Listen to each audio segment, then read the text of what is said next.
نحمده ونصلي ونسلم على رسوله الكريم أما بعد فأعوذ بالله من الشيطان الرجيم بسم الله الرحمن الرحيم تلك الدار الآخرة نجعلها للذين لا يريدون علوا في الأرض ولا فسادا والعاقبة للمتقين من جاء بالحسنة فله خير منها ومن جاء بالسيئة فلا يجزى الذين عملوا السيئات إلا ما كانوا يعملون إن الذي فرض عليك القرآن لرادك إلى معاد وهو فيه أعلم من جاء بالهدى ومن هو في ضلال مبين وما كنت ترجو أن يلقى إليك الكتاب إلا رحمة من ربك فلا تكونن ظهيرا للكافرين ولا يصدنك عن آيات الله بعد إذ أنزلت إليك وادع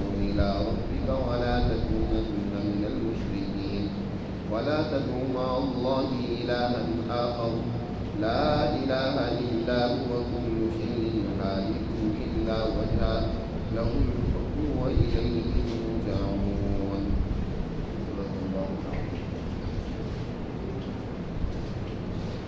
یہ سورۃ القصص کا آخری رکوع ہے. اس سورہ مبارکہ کے آغاز میں اللہ سبحانہ و تعالی نے اس بات کو بیان کیا تھا کہ اس سورہ مبارکہ میں ہم نتلو علیک من نبأ موسیٰ وفرعون بالحق لقوم یؤمنون. اے پیغمبر آپ کے سامنے بطور استشہاد بطور دلیل اور رہنما موسیٰ علیہ السلام اور فرعون کا واقعہ تفصیل کے ساتھ اور حق کے ساتھ بیان کریں گے تاکہ اس سے آپ رہنمائی حاصل کریں. چنانچہ سورہ مبارکہ میں موسیٰ علیہ السلام کے کردار کو بڑی تفصیل کے ساتھ بیان کیا گیا جو انہوں نے اپنی قوم کی آزادی کے لیے اختیار کیا. اس طرح ان کا بچپن گزرا ہے اور پھر کس طریقے سے فرعون کی ظلم و استبداد سے اپنی قوم کو آزادی دلائی. اب جہاں سورہ مبارکہ ختم ہو رہی ہے اس آخری رکوع نبی کریم صلی اللہ علیہ وسلم سے بطور تمثیل کی یہ بات بیان کی جا رہی ہے کہ آپ کی مسیل موسیٰ ہے. آپ کی بھی حیثیت اسی طرح کہ آپ موسیٰ علیہ السلام کی طرح اپنی قوم کو آزادی دیں، انسانیت کو آزادی دیں. اس وقت کے فرعون، اس وقت کے ابو جہل وہ اسی طرح کا کردار ادا کر رہے ہیں جو اس وقت فرعون کا کردار ہے. جیسے فرعون نے اعلیٰ فی الارض وجعل اعلیٰ شیعا یستضعف طائفة منهم یذبح ابناءهم ویستحیی نساءهم انه کان من المفسدین. قرآن مجید میں فرعون کی سیاست خرابی کو واضح کیا اس آیت مبارکہ میں. لیکن اعلیٰ فی الارض وہ اہم نہیں تھا، زبردستی وہ ملک کا حکمران بن گئے. علو فی الارض کہتے ہیں کہ جبر سے زبردستی طور پر کسی قوم پر مسلط ہو جانا، غلبہ پا جانا. ایک ہے اہلیت، اور اس اہلیت کی بنیاد پر انسان اپنی قوم ترقی دیتا ہے، آگے لے کر جاتا ہے. یہ بات تو اچھی ہے، لیکن ایک یہ ہے کہ اپنے مفادات کے لیے زبردستی کسی قوم پر قبضہ اور غلبہ کر پانے اور ان کو حقیر سمجھنا، ان کا استحصال کرنا، اس کو علو فی الارض کہا جاتا ہے. تو پہلی خرابی جو فرعون کی ہے کہ وہ اہل ہی نہیں تھا کہ وہاں کا حکمران بنتا، عوامی مسائل حل کرتا. دوسری بات یہ ذکر کی کہ اس کی سیاست کا جو طریقہ کار تھا وہ کیا تھا؟ تقسیم کرنا، طبقات کرنا. اس نے وہاں اپنی سوسائٹی کو لوگوں کی توجہ اپنے سے ہٹانے کے لیے، مسائل سے ہٹانے کے لیے آپس میں الجھا رکھا. جیسے آج ہماری سوسائٹی آپس میں الجھ رہی، آپس میں دست و گریبان فرقوں میں بٹی ہوئی ہے، آپس کے مسائل میں الجھی ہوئی ہے، حکمران اپنی مسئلیاں کر رہے ہیں. تو اسی طرح اس نے وجعل اہل شیعہ، اس نے وہاں کی سوسائٹی کو گروہ میں، جماعتوں میں، مختلف طبقات میں تقسیم کر رکھا. یہ بھی علو فی الارض ہی کی ایک صورت ہے. اور تیسری بات یہ بیان فرمائی انہ کان من المفسدین، بے شک وہ بڑا فسادی. یہی بات قرآن مجید نے یہاں سورت کے آخر میں پھر دہرائی ہے کہ تلک الدار الآخرۃ نجعلها للذین لا یریدون علوا فی الارض ولا فسادا. دار الآخرہ یعنی آخر کار کامیابی، نجات، آزادی، اپنے مشن میں کامیاب ہو جانا، چاہے وہ دنیا میں بھی ہو اور آخرت میں تو ہے ہی. ایسے لوگوں کے لیے آخرت میں بھی کامیابی اور نجات ہے. آخرت کا تعلق بعد والی زندگی سے ہوتا ہے، پیچھے والی زندگی وہ والی زندگی ہے جس میں انسان دنیا میں بھی کامیاب ہوتا ہے. یعنی دنیا کی زندگی کے دو حصے ہیں. ابتدائی حصہ ہے جس میں انسان جدوجہد کرتا ہے، قربانیاں دیتا ہے، مشکلات اٹھاتا ہے، اور وہ کسی بڑے کاز کے لیے اسے مسلسل جدوجہد کرنی پڑتی ہے. اس پر جو بعد میں نتیجہ مرتب ہوتا ہے اسے بھی آخرت کہا جاتا ہے. بعد میں جو جیسے حضور صلی اللہ علیہ وسلم سے کہا گیا وَلَلْآخِرَةُ خَيْرٌ لَكَ مِنَ الْأُولَىٰ، یہ جو آپ کی پہلی زندگی ہے نا، آخرت کی یعنی بعد والی زندگی جو اس پر آئے گی وہ آپ کے لیے پہلی زندگی سے بہت بہتر ہوگی. یعنی ابھی تو آپ کو مشکلات سے گزرنا پڑ رہا ہے، تکلیفیں جھیلنی پڑ رہی ہے، پریشانیاں اٹھانی پڑ رہی ہیں، لیکن جب آپ دنیا میں اپنا اقتدار، نظم مملکت قائم کر لیں گے، اللہ کے احکامات کا نفاذ کر لیں گے، وہ جو زندگی ہوگی وہ اس پہلی مشقتوں والی زندگی سے بہتر ہوگی. امن ہوگا، عزت ہوگی، اقتدار ہوگا. اور دوسرا یہ ہے کہ آخرت سے مراد اس دنیا سے گزر جانے کے بعد جو انسان کو زندگی درپیش ہوگی وہ بھی آخرت کہلاتی ہے. زیادہ تر وہی آخرت اس دنیا کے مقابلے میں بولی جاتی ہے، وہی مراد دی جاتی ہے.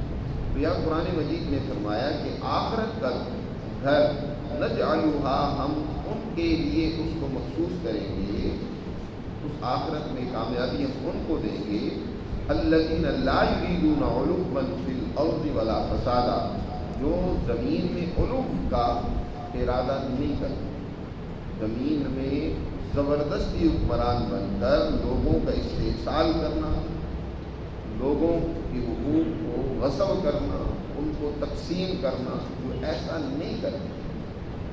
یہ آیت مبارکہ حضرت عباس رضی اللہ تعالیٰ کو فرماتے ہیں کہ اس آیت میں در حقیقت خطاب، بلکہ حضرت علی رضی اللہ تعالیٰ کا یہ قول ہے.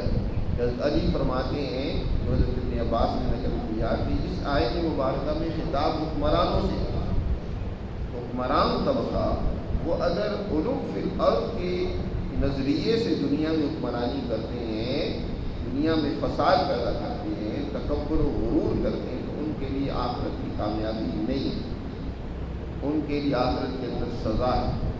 یہ خطاب عام لوگوں سے نہیں بلکہ ان حکمرانوں سے کہ لا یریدون علوا فی الارض ولا فسادا، نہ علو فی الارض چاہتے ہیں نہ فساد چاہتے ہیں، بلکہ وہ دنیا میں فساد کی بجائے امن قائم کرتے ہیں، اور اس طرح علو فی الارض کی بجائے وہ دنیا کے اندر عدل و انصاف اور مساوات کی حکمرانی قائم کرتے ہیں.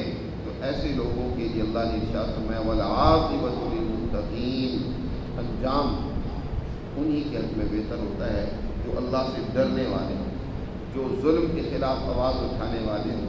تقویٰ کے معنی پیرانی پیر شیخ عبد القادر جیلانی فرماتے ہیں کہ تقویٰ کی تشریح اس آیت میں کی گئی ہے ان اللہ یأمر بالعدل والإحسان وإیتاء ذی القربى وینہی عن الفحشاء والمنکر والبغی. یہ آیت ہے تقویٰ کی تشریح پر کہ دنیا میں اللہ حکم دیتا ہے تمہیں یأمر بالعدل والإحسان، عدل و انصاف قائم ہے، دوسروں کے ساتھ بھلائی اور احسان والا نظام قائم ہے، بالعدل والاحسان وایتاء ذی القربى، ایسا نظام بنائیں کہ جس میں لوگ اپنے رشتے ناطے یعنی فیملی سسٹم بہترین طریقے سے قائم ہو. وہاں یہ نہیں کہ انسان اپنی خود غرضی میں ایسا مبتلا ہو جائے کہ اس کے رشتے ناطے بھی ٹوٹ کر رہ جائیں، فیملی سسٹم بھی تباہ و برباد ہو جائے. تو متقی وہ لوگ ہوتے ہیں جو در حقیقت دنیا میں عدل، احسان اور ایتاء ذی القربیٰ کی بنیاد پر نظام و سسٹم قائم کریں. تو قرآن کہتا ہے کہ انجام انہی کے حق میں بہتر ہوتا ہے. دنیا کا انجام دیکھ لو یا اسی طرح آخرت کا انجام دیکھ لو، دونوں میں انہی کے لیے کامیاب. من جاء بالحسنۃ فلہ خیر منہا، یاد رکھو جو بھی اچھا کردار لے کر آتا ہے اللہ کے حضور، فلہ خیر منہا، اس کے لیے اس سے کئی گنا بہتر اس کو بدلہ دیا جاتا ہے. دنیا میں ایک انسان ایک نیکی کرتا ہے، اچھا کام کرتا ہے تو اللہ اس کا بدلہ 10 گنا بڑھا کر دیتا ہے. دوسری جگہ پر فرمایا من جاء بالحسنۃ فلہ عشر امثالھا، 10 گنا، یعنی اس کا اجر اس کے حق میں بہت بہتر صورت میں اسے ملے گا. اور ومن جاء بالسیئۃ، اور جو برا کردار لے کر آئے گا، جس نے کوئی غلط کام کیا ہوگا، سوسائٹی کو تقسیم کیا ہوگا، حقوق غصب کی ہوں گی، ظلم فساد بدعملی پھیلائی ہوگی، اللہ کی بڑی مہربانی ہے. ایک طرف تو اس کی بڑی مہربانی ہے، دوسری طرف اس کا بڑا عدل ہے. پہلی صورت اس کی مہربانی کی رحمت دیکھو کہ کام انسان ایک گنا کرتا ہے، اللہ بدلہ 10 گنا بڑھا کر دیتے ہیں. یہ تو اچھائی اور نیکی میں اس کا کام ہے. اور برائی میں اللہ کی مہربانی کیا ہے کہ برائی میں بھی ایسا ہی ہوتا، لیکن اللہ ارشاد فرماتے ہیں کہ نہیں، جو برائی کرتا ہے تو فلا یجزی الذین عملوا السیئات الا ما کانوا یعملون، نہیں بدلہ دیا جائے گا ان لوگوں کو جو برے کرتوت کرتے ہیں مگر اتنا ہی جتنا وہ کرتے ہیں. جتنی برائی کی ہے اتنی سزا ملے گی، زیادہ نہیں ملے گی. اچھائی میں تو بہت زیادہ بدلہ دیا جائے گا. دوسری بات جو یہاں حضور صلی اللہ علیہ وسلم کے موسیٰ علیہ السلام سے بہت مماثلت لگتی ہے، اس کو بیان کی ہے. ان الذی فرض علیک القرآن لرادک الی معاد. موسیٰ علیہ السلام کے لیے شروع صورت میں بیان فرمایا انا رادوا الیک وجاعلوہ من المرسلین. 2 باتیں بیان فرمائی. جب مصر سے موسیٰ علیہ السلام ہجرت کر رہے ہیں مدین کی طرف، تو کہا ہم تمہیں دوبارہ واپس لوٹائیں گے، دوبارہ آپ مصر میں آئیں گے.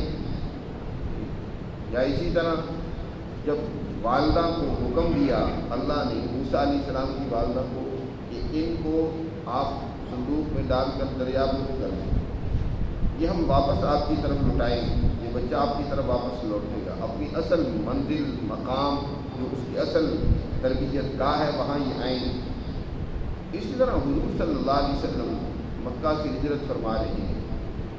آپ صلی اللہ علیہ وسلم پر یہ آیت مبارکہ نازل ہوئی اور آپ کو بھی کہا جا رہا ہے کہ اب آپ اس وقت تو مکہ کو چھوڑ رہے ہیں، چھپ کے چھوڑ رہے ہیں اور ہجرت کر رہے ہیں یہاں سے. ان کے ظلم استبداد سے آپ تک آ کر یہ مکہ کی سرزمین کو چھوڑ رہے ہیں. تو وقت دور نہیں ہے کہ جب آپ کو ہم واپس یہاں ایک شان و شوکت کے ساتھ لوٹائیں گے. چنانچہ چند سال ہی گزرے، تو اتنا عرصہ نہیں ہوتا قوموں کی زندگیوں میں کہ آپ صلی اللہ علیہ وسلم نے ہجرت فرمائی اور اس کے بعد 7ویں سال آپ صلی اللہ علیہ وسلم 7 سال ہی گزرے کہ 7ویں سال آپ صلی اللہ علیہ وسلم فاتح کی حیثیت سے مکہ میں داخل ہوئے. مکہ کو آپ نے فتح کر دیا. اتنے مختصر سے وقت میں اللہ نے آپ کو اپنے اصل اسی مقام پر ایک بڑی شان و شوکت کے ساتھ لوٹایا. اسی کا قرآن نے ذکر کیا ان الذی فرض علیک القرآن، بے شک وہ ذات جس نے آپ پر قرآن کو نازل کی ہے. فرض بمانے انزل، کہ آپ پر جس ذات نے قرآن نازل کی ہے اور اس کی تعلیمات آگے اپنی اس جماعت کو دینا، لوگوں کو دینا، وہ آپ پر فرض کرتی ہے.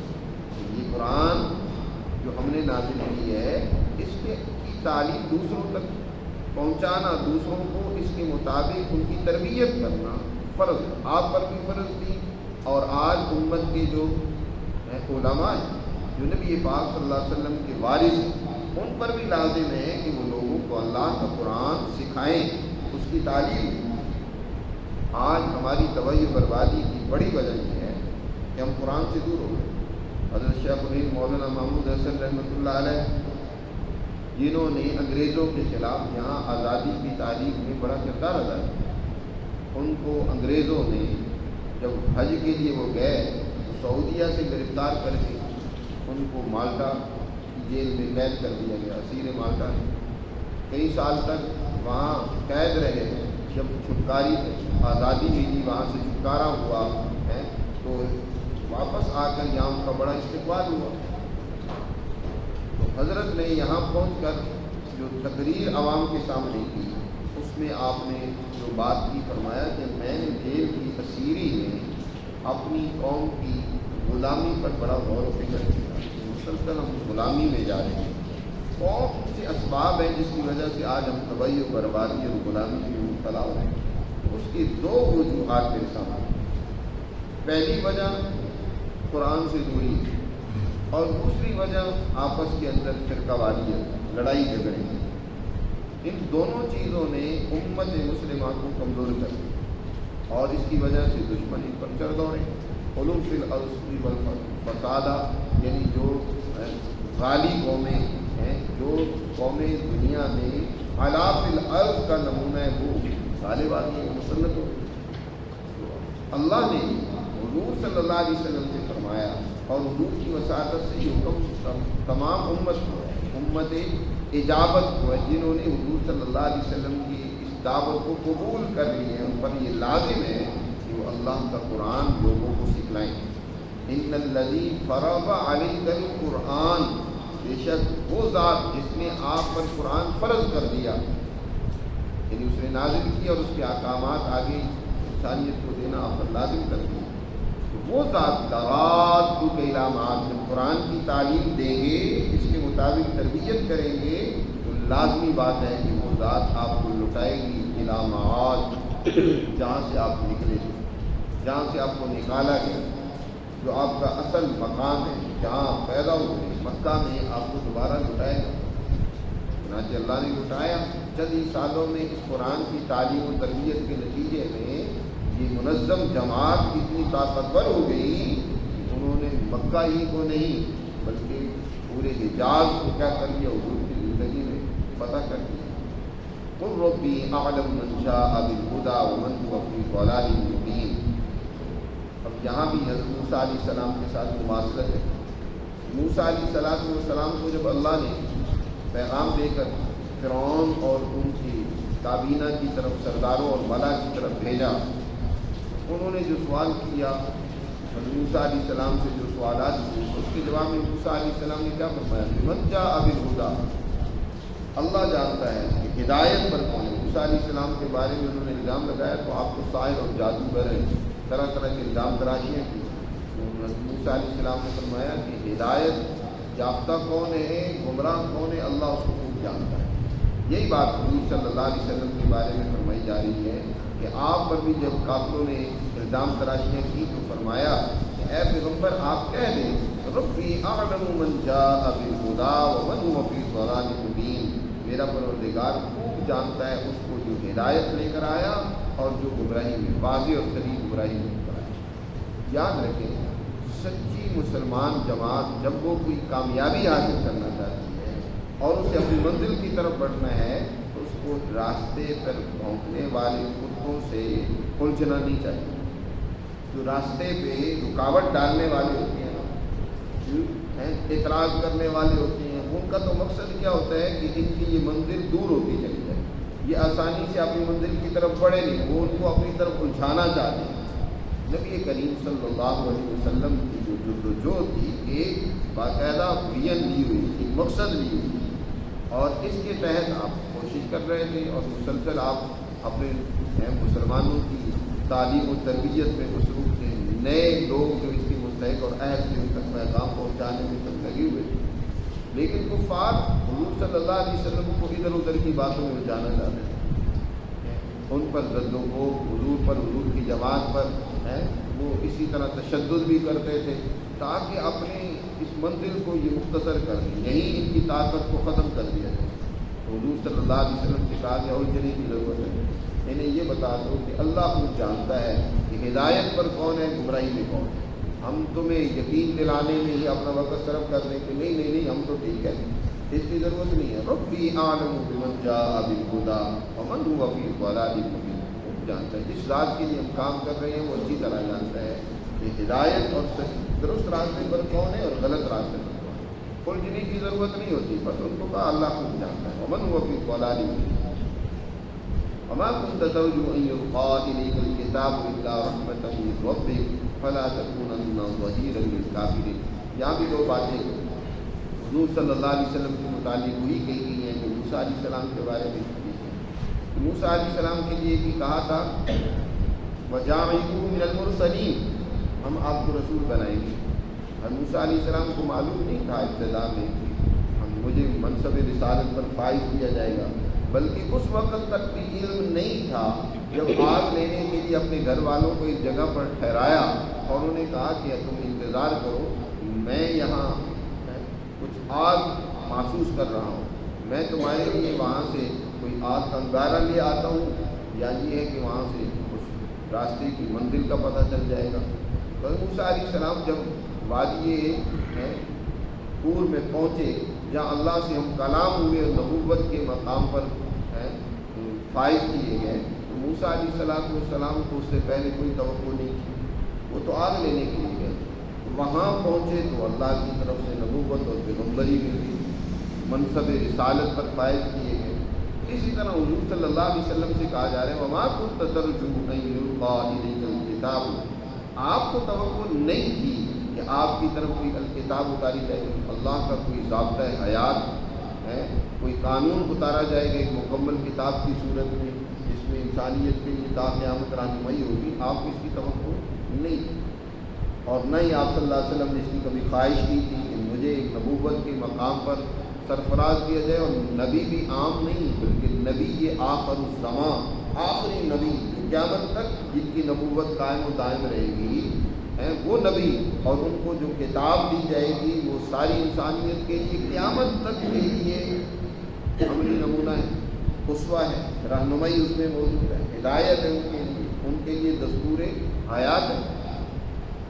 آپ کو اس کی توقع نہیں تھی، لیکن یہ اللہ رحمۃ من ربک، یہ تو آپ کے رب کی مہربانی تھی کہ اس نے آپ کو اس مقام پر کیا کر دیا، اس منصب پر فائز کر دیا۔ لہذا فلا تکونن ظہیرا للکافرین، ظالم کافروں کی مددگار نہ بننا، ان کی کبھی مدد اور سپورٹ نہ کرنا۔ جیسے موسیٰ علیہ السلام اللہ سے دعا کرتے ہیں فلن اکون ظہیرا للمجرمین، اے اللہ مجھے مجرموں کا مددگار نہ بنانا، میرا مجرموں سے کوئی تعلق نہ ہو، ظالم لوگوں سے میرا کوئی تعلق نہ ہو، میں ان سے دور رہوں، مجھے ان کا سپورٹر نہ بنانا۔ اسی طرح حضور صلی اللہ علیہ وسلم کو کہا جا رہا ہے فلا تکونن ظہیرا للکافرین، نافرمان ظالم جو کافر ہو، ظالم ہو، فسادی ہو، اس کی مدد کبھی نہیں کرنی چاہیے، چاہے وہ کتنا رشتہ داری کیوں نہ ہو، کتنا تعلق داری کیوں نہ ہو، برادری کا ہو، کوئی بھی رشتہ ہو، کسی اعتبار سے بھی اس کے ساتھ مناسبت ہو، جھوٹے آدمی کا کبھی ساتھ نہ دے اور سچے آدمی کا ساتھ چھوڑے نہ، یہ دونوں حکم ہیں اللہ نے۔ آج ہم عوام بھی اس سے غافل ہیں، اللہ کے اس حکم سے بس دیکھتے ہیں جہاں کوئی مطلب ہوتا ہے، مفاد ہوتا ہے، جہاں کوئی جان پہچان ہوتی ہے، تعلق داری، رشتہ داری یا کوئی برادری ہوتی ہے، وہاں ہم ساتھ ہوتے ہیں، اور جہاں کوئی ایسا نہیں ہوتا تو پیچھے ہٹ جاتے ہیں، جہاں پہ مفاد۔ اس کو نہیں دیکھنا کہ یہ میرا چاہے دشمن بھی صحیح بات پر ہے اس کا ساتھ دے، اپنا دوست قریبی غلط بات پر ہے اس کا کبھی ساتھ نہ دے، اس کی کبھی مدد نہ کرے بلکہ اس کے خلاف کھڑے۔ یہی حضور صلی اللہ علیہ وسلم سے کہا جا رہا ہے فلا تکونن ظہیرا للکافرین، جب مسلمان جماعت بھی سچائی اور حق کا ساتھ نہیں دے گی تو پھر حق تو دنیا میں ختم ہونا شروع ہو جائے گا۔ حق کے لیے مسلمان پر لازم ہے کہ وہ کھڑا ہو۔ ولا يصدنك عن آیات اللہ، ولا يصدنك عن آیات اللہ بعد إذ أنزلت إلیک وادع إلی ربک ولا تکونن من المشرکین۔ حضور سے کہا جا رہا ہے کہ آپ کو نہ روکیں اللہ کی ان آیات و احکامات کو پھیلانے سے، بعد إذ أنزلت إلیک، بعد اس کے کہ آپ کی طرف اتار دی گئی ہیں، کہ اللہ کی آیات جو آپ کے پاس آ گئی ہیں تو اب ان کی اشاعت و تبلیغ سے رک جانا۔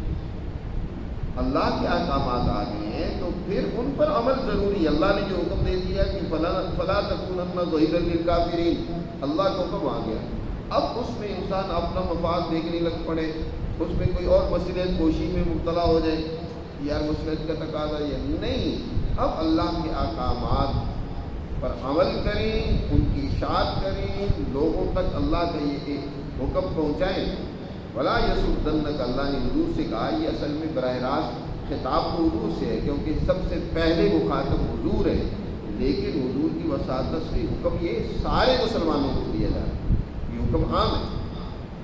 اور یہی وجہ ہے کہ حضرت ابن عباس فرماتے ہیں کہ یہ خطاب حضور سے ہے لیکن اس حکم میں شامل سارے مسلمان ہیں۔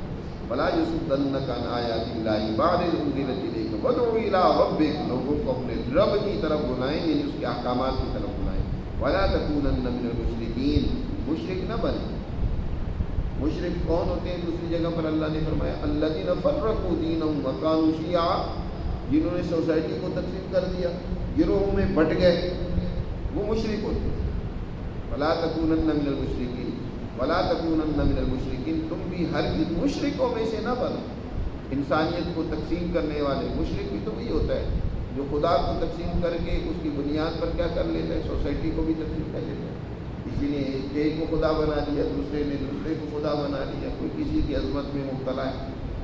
ولا تدعوا مع اللہ الہا آخر، جیسے موسیٰ علیہ السلام کے لیے کہا گیا تھا کہ فرعون کو جا کر جو تم نے دعوت دینی ہے وہ لا الہ الا اللہ، اللہ کے سوا کوئی معبود نہیں ہے۔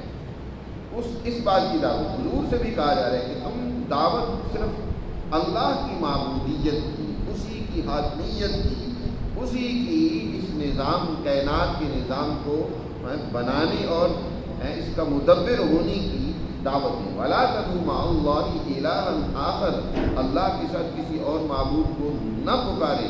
لا الہ الا ہو، اللہ کے سوا کوئی معبود ہے ہی نہیں جس کی عبادت، بندگی، اطاعت کی جائے، حکم جس کا بجا لایا جائے، اللہ ہی ہے۔